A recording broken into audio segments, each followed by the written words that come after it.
ख़वातीन व हज़रात, हमारे अदब में फ़ेमिनिज़म और विमेंस लिबरेशन का एक बहुत मख़सूस मकाम रहा है और शायरों ने सफ़ों के सफ़े भर डाले हैं इस पे। और ये कोई मॉडर्न या कोई बहुत नई बात नहीं है। मौलाना हाली मुसद्दस में फ़ीमेल फ़ीटिसाइड का ज़िक्र नहायत ही खूबसूरती से करते हुए फ़रमाते हैं कि जो होती थी पैदा किसी घर में दुख्तर, तो खौफ़े शमातत से बेरहम मादर, फिरे देखती जब थी शौहर के तेवर, कहीं जिंदा गाड़ आती थी उसको जाकर, वो गोद ऐसी नफ़रत से करती थी खाली, जने सांप कोई जैसे जनने वाली। और फिर जदीद शायरी में जहाँ एक तरफ किश्वर नाहिद ये बेटोक ऐलान कर देती हैं कि ये हम गुनहगार औरतें हैं जो अहले जब्बा की तमकिनत से न रोब खाएं, न जान बेचें, न सर झुकाएं, वहीं दूसरी तरफ ज़हरा निगाह निहायत ही नर्म और मुलायम अल्फाज में फ़रमाती हैं कि तुम्हें सेब खाने की तरगीब मैंने नहीं दी, वो गेहूं का दाना मेरी दस्तरस में नहीं था, मेरी सांप से दोस्ती भी नहीं थी, जो दोस्ती थी किसी से तो वो तुम थे, कोई अच्छा लगा था तो वो तुम थे। इसी सिलसिले को आगे बढ़ाने में हमारी कुछ नौजवान ख़वातीन, मैं लफ्ज़ शायरात जानबूझ के इसलिए इस्तेमाल नहीं करूँगा क्योंकि उसमें कुछ थोड़ी सी डिस्क्रिमिनेशन की बू आती है, तो नवाजिश। तो नौजवान ख़वातीन इसी सिलसिले को आगे बढ़ा रही हैं और ऐसी शायरी कर रही हैं, कुछ ऐसा कलाम है जो जिन मौज़ूआत को शायद मर्द उस तरह से कभी महसूस ही नहीं कर सकता। उन्हीं में से एक हैं सबीका अब्बास नकवी, जो अपनी साड़ी और अपने काजल दोनों के बयान से उतनी ही पसंद की जाती हैं जितनी अपने अंदाज़े बयान और अदायगी की वजह से। बहरो अरकान के उसूलों से बेनियाज ज़रूर हैं, लेकिन दिल की बात ज़बान पे लाने का हुनर रखती हैं। सबीका अब्बास नकवी।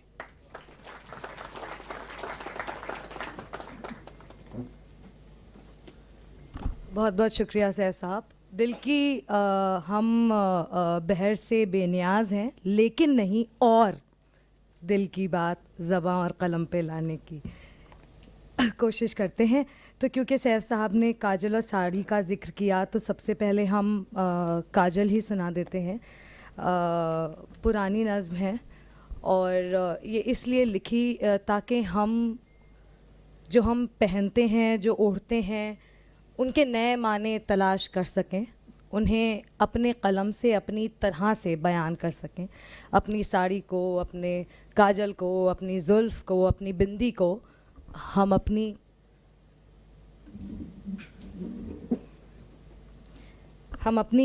तरह से बयान कर सकें। तो इसका नाम है, इस नज़्म का नाम है मेरा काजल।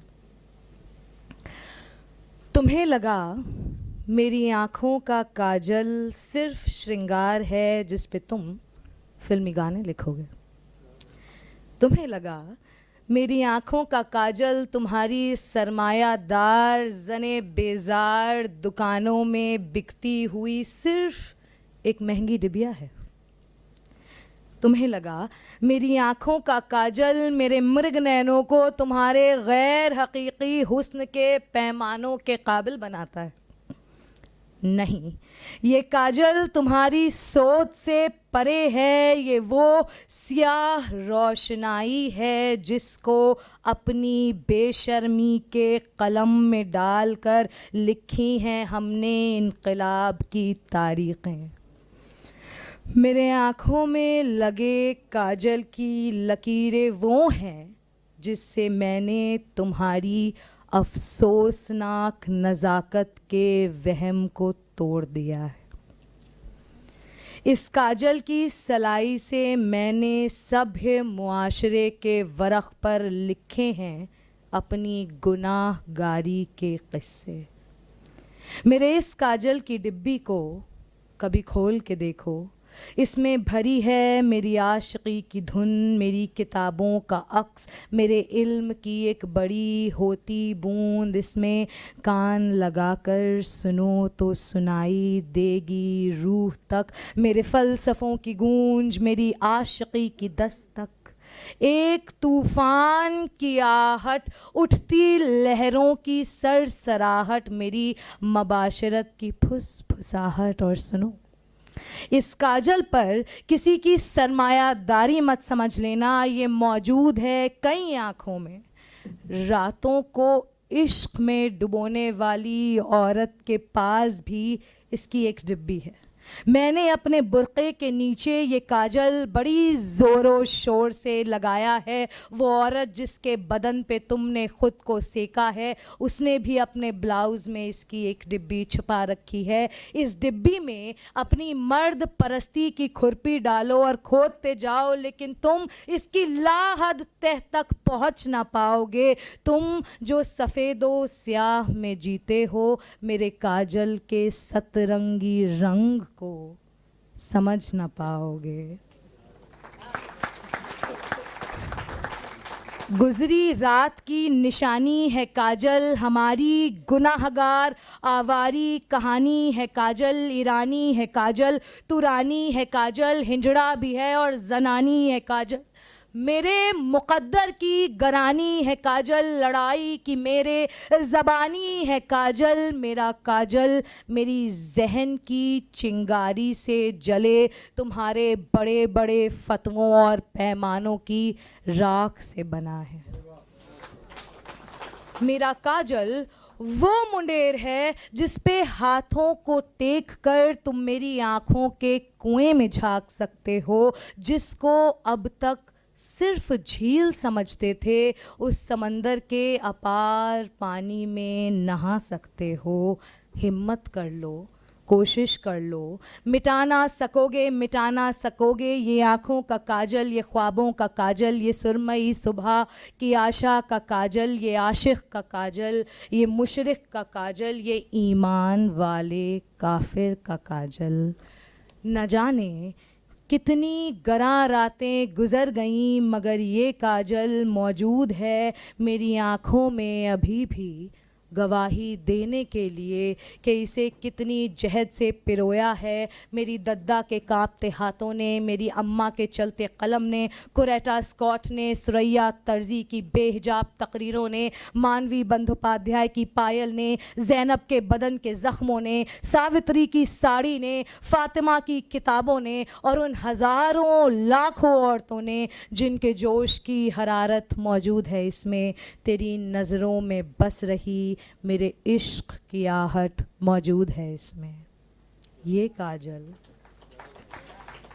काजल जब मिटेगा या मिटाया जाएगा तो मुआशरे की आँखों में कभी न मिटने वाला निशान छोड़ जाएगा।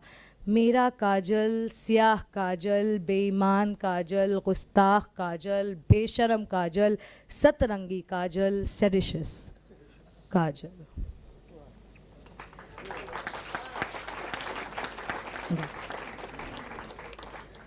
ये नज़्म फ़ैज़ अहमद फ़ैज़ की इंतसाब से बहुत मुतासिर होकर, इंस्पायर होकर लिखी है। इसका नाम है उन औरतों की कहानी।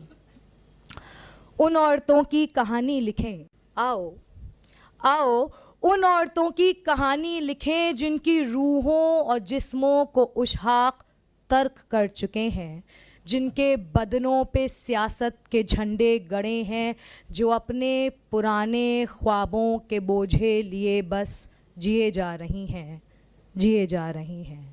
आओ उन लड़कियों की कहानी लिखें जिनकी पाँवों में तहजीब की बेड़ियां हैं, पसलियों में छिपी बेचैनियां हैं, जो अपने सवालात हल्क में छिपाए मुल्लों के फतवे सुने जा रही हैं। आओ उन बीवियों की कहानी लिखें जिनके बदन बिस्तरों को गरम कर कर के खुद अफसुर्दा हुए हैं, जिनके अरमान चूल्हे से निकले धुएं की तरह हवाओं में खोते चले जा रहे हैं। उन माशूकाओं की कहानी लिखें जिनके रिश्ते मुआशरे को मंजूर न थे, फिर भी लड़ लड़ के शामों सहर अपने इश्क की नज़र जिसने दिए जलाए, वो टूटे दिलों को मोहब्बत की बाहों में समेटे चली जा रही हैं, चली जा रही हैं। उन मेहनत कश औरतों की कहानी लिखें जिनकी पेशानी पे चमकती पसीने की बूंदें, जिन्हें देख सूरज भी नाज़ा हुआ है, वो अपने बाजू की गुमनाम मेहनत से, वो अपने बाजू की गुमनाम मेहनत से सदियों से दुनिया बनाती चली आ रही हैं, चली आ रही हैं। उन बेशरम औरतों की कहानी लिखें जो अपने कलम में इनकलाब की स्याही भरे हैं, नज़में लिखे हैं, कहानी कहे हैं, जो मर्द परस्ती की पुरानी कब्रों पर नई तारीखें लिखती चली आ रही हैं, चली आ रही हैं। उन औरतों की कहानी लिखें जो देशों की माताएं बन बन के उकता गई हैं, ख़ानदानों की आबरू बन बन के तंग आ गई हैं, वो जिनकी आवाज़ जनान खानों में दब दब के परेशान हुई है, वो जिनके काम गुमनाम से हो गए हैं या किसी और के नाम से छप गए हैं, जो कभी अपने पल्लू का परचम बनाए, कभी अपनी मर्जी से मुंह को छिपाए, जो शरीयत के सीनों पे पाँव को रख कर समंदर के सारे भंवर को निगल कर, समंदर के सारे भंवर को निगल कर क़यामत की क़यामत लिए आ रही हैं, लिए आ रही हैं। आओ उन औरतों की कहानी लिखें।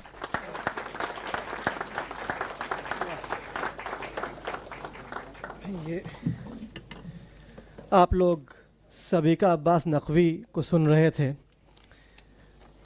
उनके काजल में आपने देखा कि सुरैया तर्जी की बेहिजाब तकरीरें भी हैं और मानवी बंदोपाध्याय की पायल की झनक भी।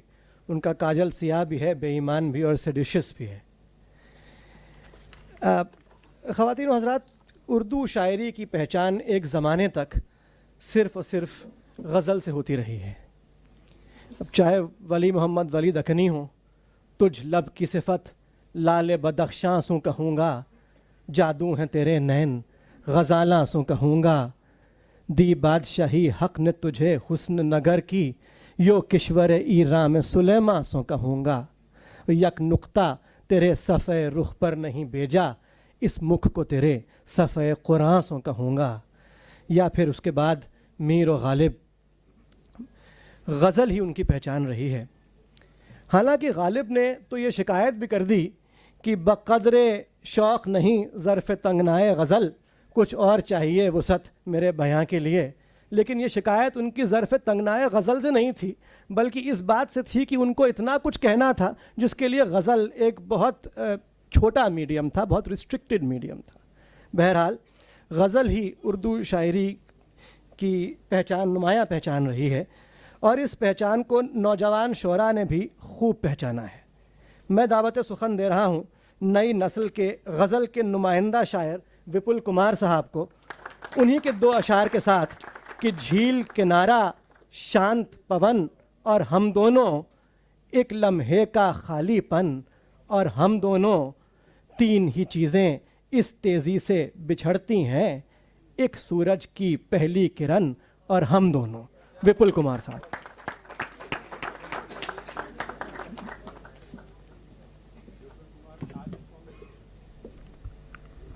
हज़रीन आदाब, एक गज़ल के कुछ शेर देखें।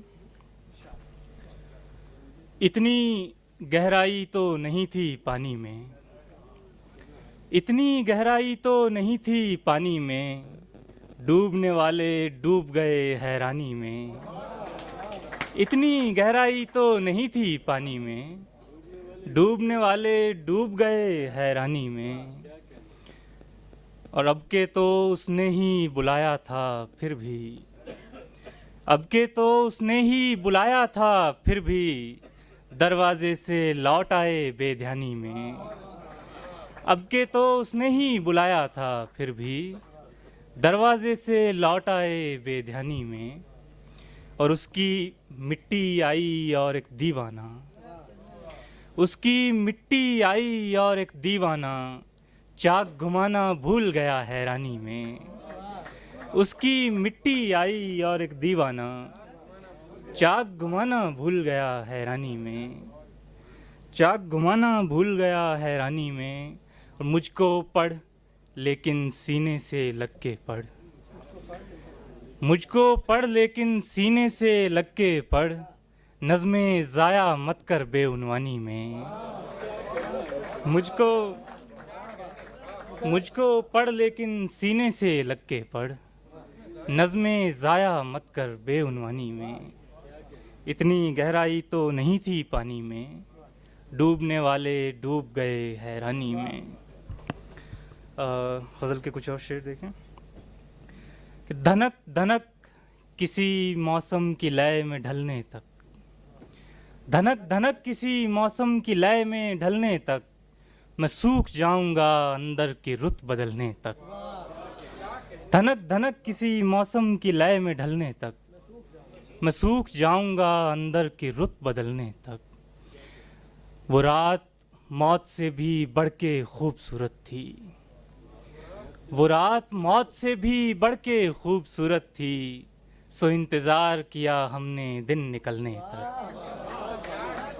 वो रात मौत से भी बढ़ के खूबसूरत थी, सो इंतज़ार किया हमने दिन निकलने तक। उसे गंवा के नज़र यूं भी काम क्या आती, उसे गंवा के नज़र यूं भी काम क्या आती, सो उसको देखते रहना था आँख जलने तक। उसे गंवा के नज़र यूं भी काम क्या आती, सो उसको देखते रहना था आँख जलने तक। मैं राग छेड़ रहा हूँ मगर ये डर भी है, मैं राग छेड़ रहा हूँ मगर ये डर भी है, ये लोग ऊब न जाएं चिराग जलने तक। मैं राग छेड़ रहा हूँ मगर ये डर भी है, ये लोग ऊब न जाएं चिराग जलने तक।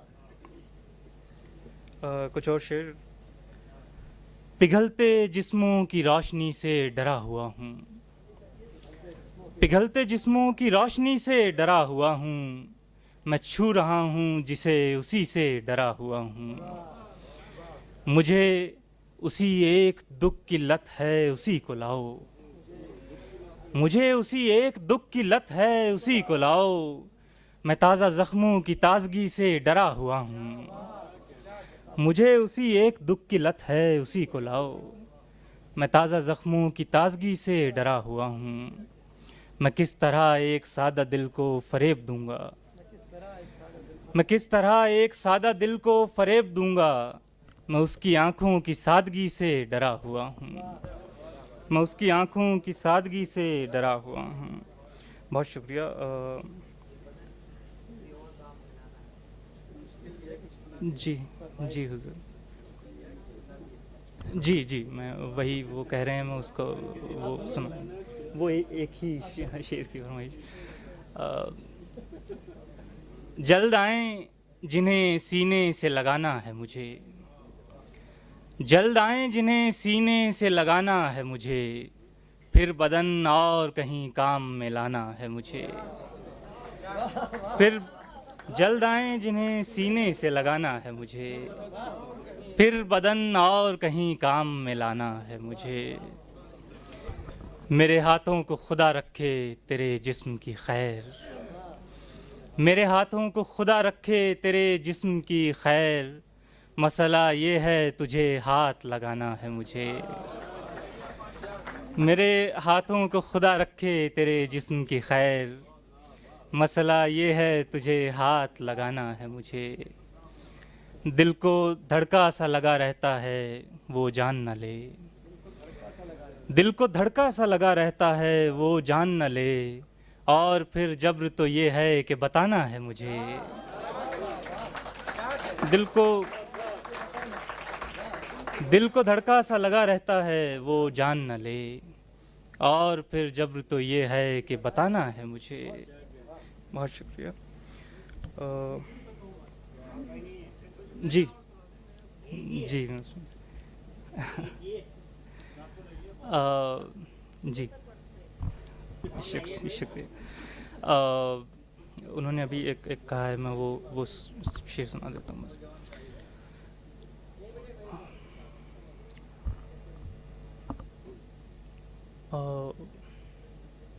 एक ख्वाब जो मर जाए कहीं आँख से पीछे, एक ख्वाब जो मर जाए कहीं आँख से पीछे, एक चीख सिमटती हुई दीवार में आ जाए, उस हिज्र पे तहमत के जिसे वस्ल की ज़िद हो, उस हिज्र पे तहमत के जिसे वस्ल की ज़िद हो, उस दर्द पे लानत के जो अशार में आ जाए,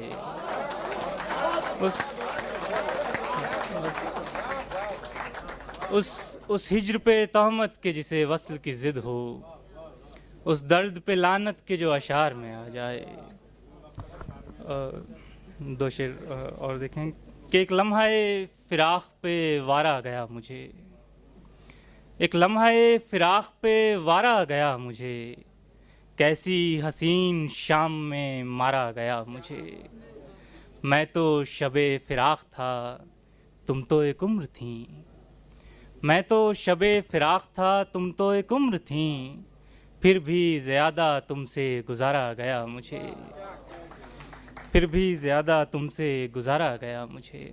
आखिरी एक ताज़ा गज़ल के कुछ शेर मैं सुना देता हूँ उसके। एक पुतली नहीं फिरने की मेरे मरने से, एक पुतली नहीं फिरने की मेरे मरने से, एक शाना नहीं दीवार से लग जाने का, एक शाना नहीं दीवार से लग जाने का, हम तो लौट आए मगर दश्त सबब पूछता है, हम तो लौट आए मगर दश्त सबब पूछता है, जांकनी छोड़ के घर बार से लग जाने का, हम तो लौट आए मगर दश्त सबब पूछता है, जांकनी छोड़ के घर बार से लग जाने का, सांवली रुत को न देखो कि ये तरसी हुई शाम, सांवली रुत को न देखो कि ये तरसी हुई शाम, इस्तियारा है गले यार से लग जाने का, इस्तियारा है गले यार से लग जाने का। और आखिरी शेर देख लेंगे, ताब इस इश्क न उस इश्क पे मर मिटने की, ताब इस इश्क न उस इश्क पे मर मिटने की, दिल के हर यार तरहदार से लग जाने का। बहुत शुक्रिया, बहुत शुक्रिया। उस हिज्र पे तोहमत कि जिसे वस्ल की ज़िद हो, उस दर्द पे लानत जो अशार में आ जाए। आप लोग विपुल कुमार साहब की गज़लों से लुत्फ़अंदोज़ हो रहे थे। ख़वातीन आज़ाद मिर्ज़ा असदुल्ला ख़ान गालिब का शहर है। मैं ये याद दिला दूँ कि 1847 में गालिब को क़ैद हुई थी, और उससे पहले ये हुआ था कि एक साहब ने उनके ऊपर एक मुकदमा रिकवरी का सूट फाइल किया था कि उन्होंने मुझसे कर्ज़ लिया था शराब की बोतलें ख़रीदने के लिए, वो कर्ज़ वापस नहीं किया है। और उस ज़माने में स्मॉल कॉजेस कोर्ट हुआ करता था दिल्ली में, और मुफ्ती सदरुद्दीन आजुर्दा जो कि गालिब के दोस्त भी थे और ख़ुद एक बहुत पाए के शायर थे, वो स्मॉल कॉजेस कोर्ट के जज थे, मुफ्ती थे। सूट उनके सामने लगा। जब गालिब वहाँ पहुँचे तो मुफ्ती साहब ने उनसे पूछा, मिर्ज़ा नौशाद ये पैसे आपने लिए? गालिब ने अपना शेर पढ़ा कि कर्ज़ की पीते थे मैं और समझते थे कि हाँ रंग लावेगी हमारी फाका मस्ती एक दिन। मुफ्ती, यहाँ कई वकला हजरात मौजूद हैं, मैं बता दूँ कि मुफ्ती साहब treated this as an admission of guilt, decreed the suit there and then and paid the money to the plaintiff out of his own pocket, asking Ghalib to go back home. ये वो शहर है। और कैद गालिब को 1847 में हुई थी जुए के खेलने के जुर्म में, और जब कैद से वापस आए तो वहीं गली कासिम जहाँ में अपनी हवेली से कुछ दूर पे नासिर मियाँ जो उस ज़माने के बुज़ुर्ग भी थे और बुज़ुर्ग शायर भी थे और उस्ताद भी थे, ख़ुद बहादुर शाह ज़फ़र के उस्ताद रहे थे, और जिनकी उर्फियत काले साहब थी, उनके घर पे गालिब कैद से छूटने के बाद कुछ दिनों रहे। एक साहब ने पूछा एक दोस्त ने कि मिर्ज़ा नौशाद कैसा लग रहा है? कहते हैं कोई ख़ास फ़र्क नहीं है, पहले गोरे की कैद में था, अब काले की कैद में है। तो ये तो तारीख है ख़वातीन और हज़रात। आज हमारे साथ एक ऐसा नौजवान शायर मौजूद है जिसने मिर्ज़ा गालिब को जेल में भी भेज रखा है और श्री राम को अदालत में भी। कानपुर से ताल्लुक़ रखने वाले नज़्म और छंद मुक्त कविता के शायर गौरव त्रिपाठी साहब, मैं उनसे दरख्वास्त करूँगा जो तशरीफ़ लाएं।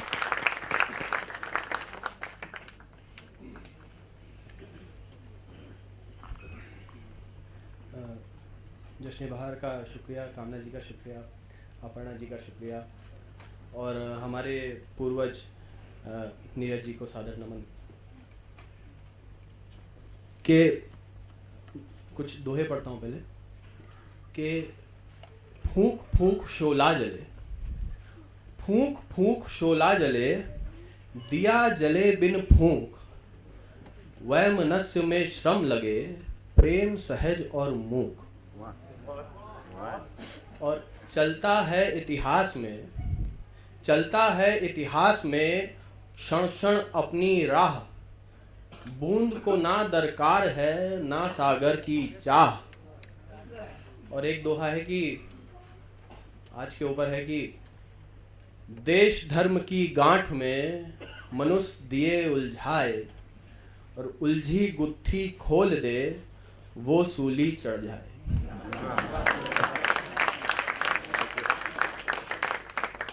एक नज्म है, उसका नाम है अलमारी। कभी गौर से देखा है, कभी गौर से देखा है, घर की अलमारी घर का घंटा घर होती है, ये वक्त बताती है। इसमें प्रेस करके रखी स्कूल यूनिफॉर्म ये बताती है कि आज सुबह फिर से मम्मी जल्दी उठ गई थी। कंबल रखने को बना वो खाली कोना ये कहता है कि पापा अब भी सो रहे हैं।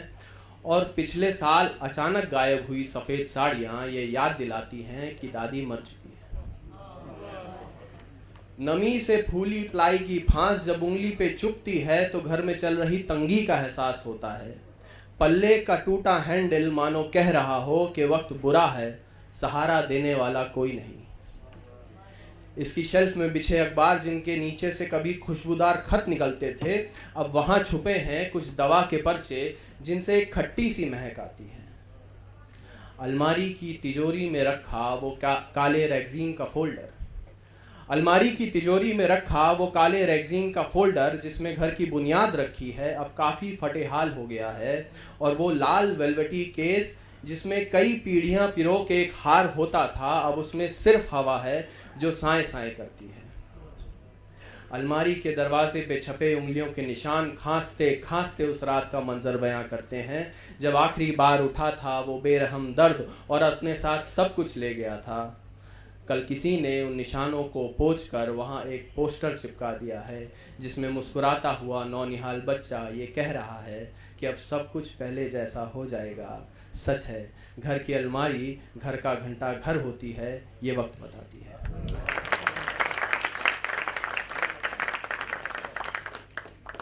हुई मुद्दत बहुत हमने कभी पूछा न आपस में, हुई मुद्दत बहुत हमने कभी पूछा न आपस में कि मेरे भाई बरसों से जो अब तुम दूर रहते हो, तुम्हारा हाल कैसा है, तुम्हारा हाल कैसा है।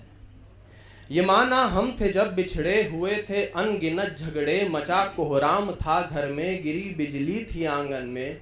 वो कब अपनी लड़ाई थी, बड़ों की ही लगाई थी, था उनका फायदा उसमें, किया सौदा था आपस में। बटी दौलत उठा करके हमें मुद्दा बना करके वो बूढ़े जो ये कहते थे कि हम तुम एक से बच्चे नहीं एक साथ पल सकते, वो झूठे थे, वो झूठे थे।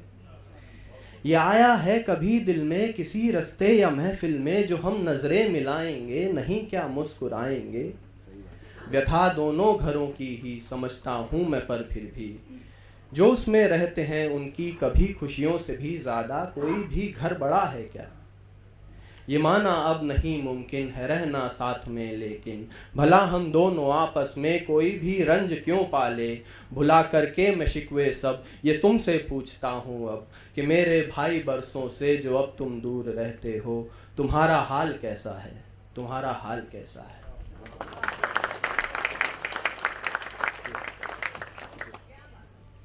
एक गीत में, मतलब मेरा गला खराब है लेकिन मैं तरन्नुम में सुनाऊंगा, इजाजत चाहता हूँ।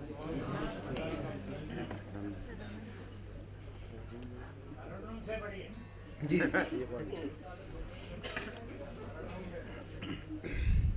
एक तरफ मकान है, एक तरफ मसान है, एक तरफ मकान है, एक तरफ मसान है, राह पे खड़ा हुआ जीव क्यों क्षुब्ध है, बीच में बुद्ध है, बीच में बुद्ध है, बीच में बुद्ध है, बीच में बुद्ध है। और ये बंद में जो आप सुबह का सीन देखते हैं कि रथ रतन जड़े हुए, फंसे हुए, अड़े हुए, रथ रतन जड़े हुए, फंसे हुए, अड़े हुए, एक दिशा को मुंह किए महारथी खड़े हुए, जीत का ख्याल है, हार पे मलाल है, हर किसी से बैर है, कमाल है, कमाल है, जिंदगी बची नहीं, छिड़ गया जो युद्ध है, बीच में बुद्ध है, बीच में बुद्ध है, बीच में बुद्ध है, बीच में बुद्ध है। और एक खास दिल्ली वालों की नज़्म कि शब्द नाद शोर है, काली काली भोर है, शब्द नाद शोर है, काली काली भोर है, बस धुएं को देख कर नाचता ये मोर है, लौह के हैं वन खड़े, वृक्ष से भवन खड़े, धूप की तलाश में खो गए बड़े बड़े, और हिरन सा घूमता लोक मंत्र मुग्ध है, बीच में बुद्ध है, बीच में बुद्ध है, बीच में बुद्ध है, बीच में बुद्ध है, नींद नींद बिछ गई, आँख आँख मिच गई, नींद नींद बिछ गई, आँख आँख मिच गई, और नशे नशे में ही है लकीर खिंच गई, आदमी कतार के अलग अलग प्रकार के, कराहते मरीज हैं अहम के बुखार के, ज्ञान का बहाव है, ध्यान अवरुद्ध है, बीच में बुद्ध है, बीच में बुद्ध है, बीच में बुद्ध है, बीच में बुद्ध है।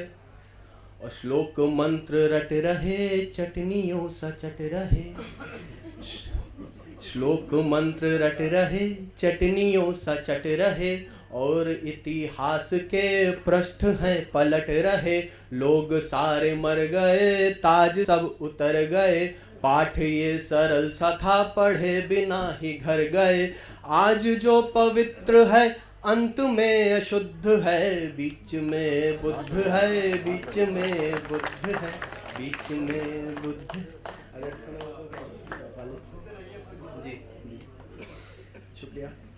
तो जिस कविता का जिक्र सर ने किया वो कि ये भी परफॉर्मेंस, जैसे रमनी का आपने सुना, वो भी परफॉर्मेंस पीस है कि गालिब हैं हवालात में, प्रेमचंद के साथ में, मुंह में कपड़ा ठुसा हुआ है, हथकड़ियां हैं हाथ में।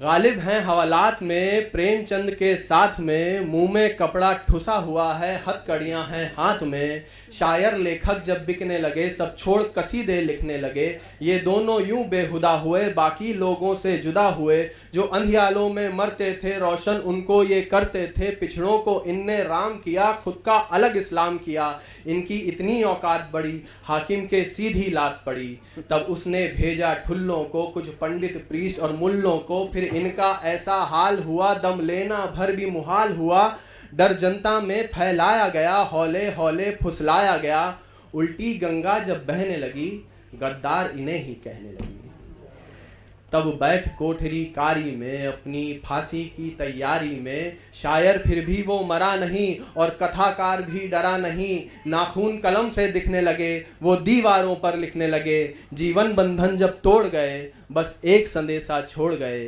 कि बोलन से तुलसी हुए, बोलत रहे कबीर, बोलन पे बाधा पड़े, जग की बाढ़े पीर, कला सृजन वो धर्म है, जिनसे उपजे वेद, कला सृजन की मौत पर जुग जुग कर है खेद। शुक्रिया।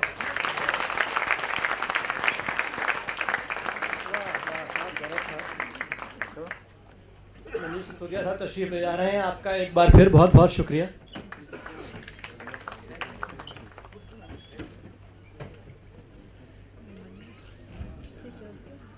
जरा सा भीड़ छट जाए तो। बोलन से तुलसी हुए बोलत रहे कबीर, बोलन पे बाधा पड़े जग की बाड़े पीर। आप लोग गौरव त्रिपाठी साहब को सुन रहे थे। देखिए, गालिब व मीर की दहली में मुशायरा हो और अभी तक इस शहर का कोई भी शायर ना आया हो स्टेज पे, तो ये मेरे ख्याल से बदइंसाफ़ी भी है और कुछ आप लोगों के साथ बदसलूकी भी, ज़्यादती। बकौल मीर की दिल व दिल्ली दोनों अगर हैं ख़राब, पर कुछ लुत्फ़ इस उजड़े घर में भी हैं। दिल्ली से ताल्लुक़ रखने वाली मुंबई में मुकीम मुरिता रस्तोगी साहिबा को मैं दावत कलाम दे रहा हूँ, जिनके कलाम में ताजगी भी है, ताज़ाकारी भी और नए इम्कानात भी नज़र आते हैं। जाने क्या क्या पाया हमने, जाने क्या क्या छोड़कर, एक किनारे आ गए हैं, एक किनारा छोड़कर। मुरिता रस्तोगी।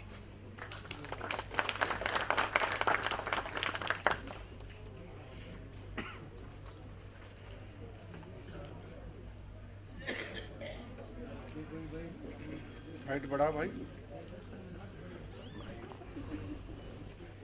मैं जश्न बहार का और अपर्णा जी का, कामना जी का बहुत बहुत दिल से, तहे दिल से शुक्रिया अदा करना चाहती हूँ कि मुझे इस मंच पे बुलाकर अभिषेक शुक्ला साहब, विपुल और अजहर इकबाल साहब और हुसैन हैदरी और उन सब के बीच में मुझे जो मौका दिया है पढ़ने का।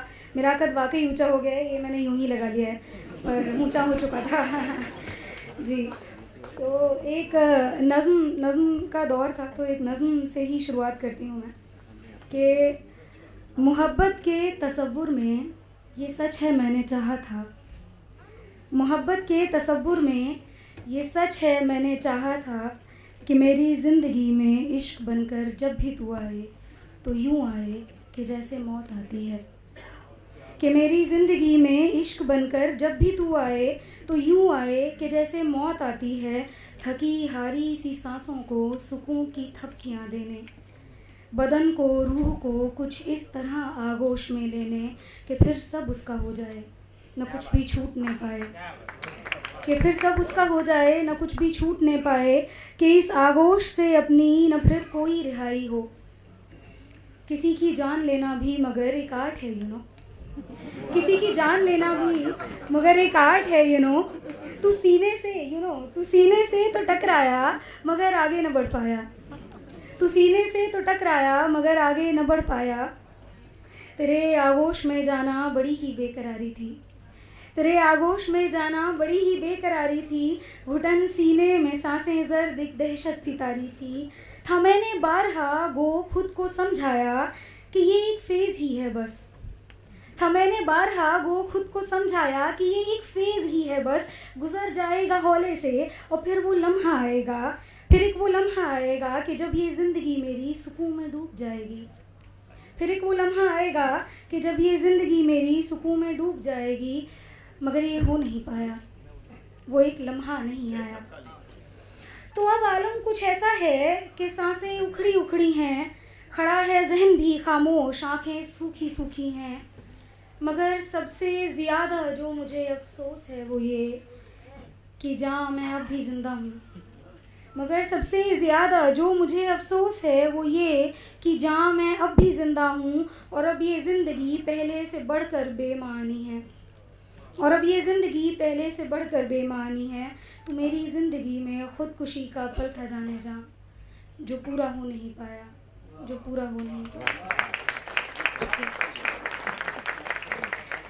एक गज़ल के चंद अशार देखिएगा कि रेज़ा रेज़ा तर्क ये रिश्ता हुआ, रेज़ा रेज़ा तर्क ये रिश्ता हुआ, सच कहें तो जो हुआ अच्छा हुआ, सच कहें तो जो हुआ अच्छा हुआ। और याद कर दरिया को सहरा रो पड़ा, याद कर दरिया को सहरा रो पड़ा और फिर वो आप ही दरिया हुआ, याद कर दरिया को सहरा रो पड़ा और फिर वो आप ही दरिया हुआ। और उसके कूचे जाके पूछेंगे कभी, उसके कूचे जाके पूछेंगे कभी, क्यों लगे ये रास्ता देखा हुआ। उसके कूचे जाके पूछेंगे कभी, क्यों लगे ये रास्ता देखा हुआ। और एक तो दिल के कदम भी तेज थे, एक तो दिल के कदम भी तेज थे, उस पे जीना इश्क का भीगा हुआ। एक तो दिल के कदम भी तेज थे, उस पे जीना इश्क का भीगा हुआ। और तन्हा तन्हा सो गए हम और फिर, तन्हा तन्हा सो गए हम और फिर, तू जो आया ये भी क्या आना हुआ। तन्हा तन्हा सो गए हम और फिर, तू जो आया ये भी क्या आना हुआ। एक गज़ल के चंद अशआर और लिखिएगा कि माफ़ कीजिए, अच्छा, कि नदी सागर का रास्ता जानती थी, नदी सागर का रास्ता जानती थी, वो यानी इश्क करना जानती थी। नदी सागर का रास्ता जानती थी, वो यानी इश्क करना जानती थी। और है मेरे पाँव ही जिंदान मेरा, है मेरे पाँव ही जिंदान मेरा, वगरना मैं भी उड़ना जानती थी। है मेरे पाँव ही जिंदान मेरा, वगरना मैं भी उड़ना जानती थी। और मेरे कमरे की वो एक बंद खिड़की, मेरे कमरे की वो एक बंद खिड़की, तेरी खुशबू का चेहरा जानती थी। मेरे कमरे की वो एक बंद खिड़की, तेरी खुशबू का चेहरा जानती थी। और मोहब्बत डूब कर करनी थी दिल को, मोहब्बत डूब कर करनी थी दिल को, खिरद लेकिन किनारा जानती थी। मोहब्बत डूब कर करनी थी दिल को, खिरद लेकिन किनारा जानती थी। और इस गज़ल का आखिरी शेर है कि मेरे हाथों में आई एक तितली, मेरे हाथों में आई एक तितली, मेरे हाथों से बचना जानती थी। मेरे हाथों में आई एक तितली, मेरे हाथों से बचना जानती थी। एक गज़ल के चंद अशआर और दूँ जी, कि कहा है कि इश्क में एक आसानी है, सब चीज़ें कम कम काफ़ी हैं। इश्क में एक आसानी है, सब चीज़ें कम कम काफ़ी हैं। हमको भी अब वस्लो हिज्र के दो ही मौसम काफ़ी हैं। हमको भी अब वस्लो हिज्र के दो ही मौसम काफ़ी हैं। और जादू उसका हो जा जाना, उसको इश्क ज़रूरी है। जादू उसका हो जा जाना, उसको इश्क ज़रूरी है। अपने लिए तो तेरी यादें, गज़लें और रम काफ़ी हैं। जादू उसका हो जा जाना, उसको इश्क ज़रूरी है। अपने लिए तो तेरी यादें, गज़लें और रम काफ़ी हैं। और कौन है ये जो बैन करे हैं, इनसे बोलो घर जाएं।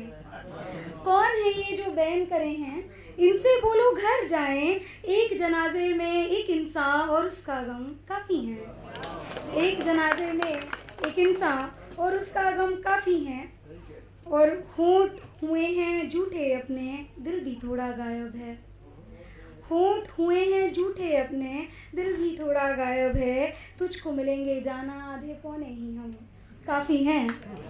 होंठ हुए हैं झूठे अपने, दिल भी थोड़ा गायब है। तुझको मिलेंगे जाना, आधे पौने ही हम काफ़ी हैं। और तुम क्या इश्क करोगी मुद्दता, ये सरदर्दी रहने दो। तुम क्या इश्क करोगी मुद्दता, ये सरदर्दी रहने दो। तुम्हें परेशान करने को तो जुल्फों के खम काफ़ी हैं। तुम क्या इश्क तुम क्या इश्क करोगी मुद्दता, शुक्रिया, कि तुम क्या इश्क करोगी मुद्दता, ये सरदर्दी रहने दो। तुम्हें परेशान करने को तो जुल्फों के खम काफ़ी हैं। शुक्रिया। और एक मतलब दो शेर देखिए कि उम्मीदों का बोझ उठाए जाते हैं, उम्मीदों का बोझ उठाए जाते हैं। यार के आगे आंख झुकाए जाते हैं, यार के आगे आंख झुकाए जाते हैं। और एक बच्चे के हाथ में हम ये दिल देकर, एक बच्चे के हाथ में हम ये दिल देकर अंदर ही अंदर घबराए जाते हैं। एक बच्चे के हाथ में हम ये दिल देकर अंदर ही अंदर घबराए जाते हैं। और उनकी आंखें जैसे इश्तिहार कोई, उनकी आंखें जैसे इश्तिहार कोई, यहाँ चुन्नी पर ख्वाब लगाए जाते हैं, यहाँ चुन्नी पर ख्वाब लगाए जाते हैं। दो शेर देखिए कि तेरा पहलू में होना भी तो कम आफत नहीं है, तेरा पहलू में होना भी तो कम आफत नहीं है। कि बदलूं जो जरा करवट तेरी कोहनी लगे है।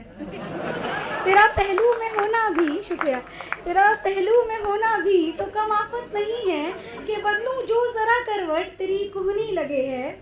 और बुहारे आंधियां आंगन तो छत सब अब्र धोवें, बुहारे आंधियां आंगन तो छत सब अब्र धोवें।